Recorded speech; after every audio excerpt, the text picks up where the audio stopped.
சட்டவிரோதமாக அரசு மதுபானம் விற்ற 4 பேரை கைது செய்த ஏத்தாப்பூர் போலீசார்.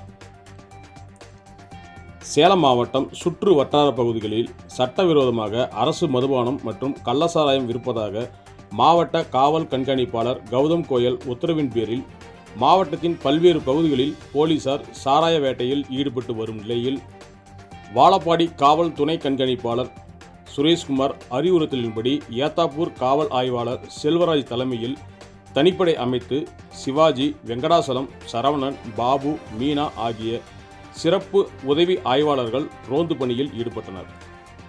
இதில் அதிகாலை முதல் தேடுதல் பணியில் ஈடுபட்ட போது வேளாளப்பட்டி பகுதியைச் சேர்ந்த மணி மற்றும் சித்தரா, ஆரியபாளையம் பகுதியைச் சேர்ந்த செல்வம், உமையால்புரம் பகுதியைச் சேர்ந்த முருகன் ஆகியோரிடம் சட்டவிரோதமாக அரசு மதுபான பாட்டில்கள் விற்றது தெரியவந்தது. ஏத்தாப்பூர் போலீசார் 4 பேரையும் கைது செய்து அவர்களிடம் இருந்து அரசு மதுபான பாட்டில்களை பறிமுதல் செய்து வழக்கு பதிவு செய்து விசாரணை மேற்கொண்டு வருகின்றனர்.